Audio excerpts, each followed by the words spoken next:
sight, taste, smell, touch, hearing. Our five senses bring the world around us to life. Many people live a happy life without a particular sensory ability. Others have sought out options to regain the lost sense. Cochlear implants, which use electromagnetic induction, provide hope for those with severe hearing loss.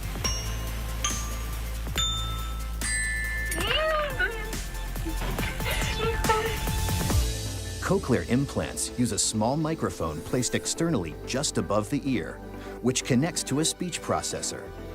This processor uses electromagnetic induction to send a signal from a transmitting coil through the skin to a subcutaneous receiving coil with a stimulator that is directly connected to the auditory nerve in the cochlea. These auditory signals are sent directly to the brain, allowing the user to hear sounds. Electromagnetic induction is a process of inducing an electromotive force to produce a current by varying the magnetic field flux across a conductor. This is known as Faraday's law of induction. The induced current flows in a direction that creates an induced magnetic field, which opposes the change in magnetic flux. This is known as Lenz's law and is denoted by the negative sign in the equation.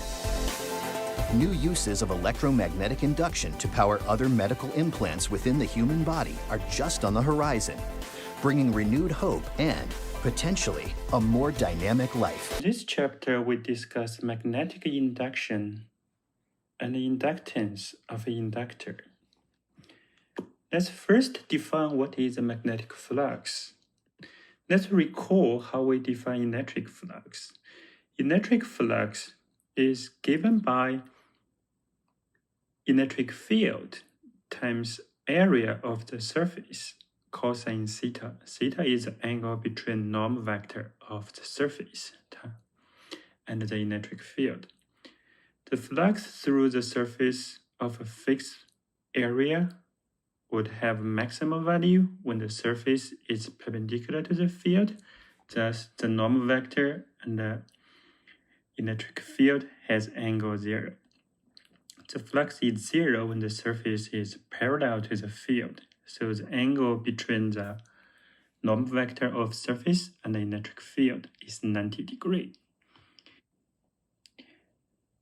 Very similar to electric flux, the magnetic flux can be defined as magnetic field lines penetrating through a loop of area.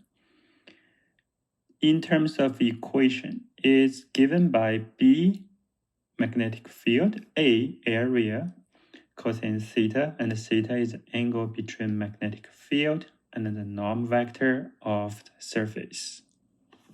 The unit of magnetic flux is Weber. 1 Weber is 1 Tesla times meter squared. When the field is perpendicular to the plane of loop, which means the angle between norm vector and the magnetic field is 0, we have maximal flux is equals to B times A. When the field is perpendicular to the plane of loop, which means the angle between magnetic field and the norm vector is 90 degrees, we have magnetic flux equals 0. The magnetic flux can be negative as well. For example, if the angle between magnetic field and norm vector is 180 degrees, then magnetic flux is negative B times A. The flux can be visualized with respect to magnetic field length. The value of the magnetic flux is proportional to the total number of lengths passing through the loop. When the area is perpendicular to the length, the maximum number of lengths passing through the area, and the flux is maximal. When the area is parallel to the length, no length passing through the area, and the flux is 0.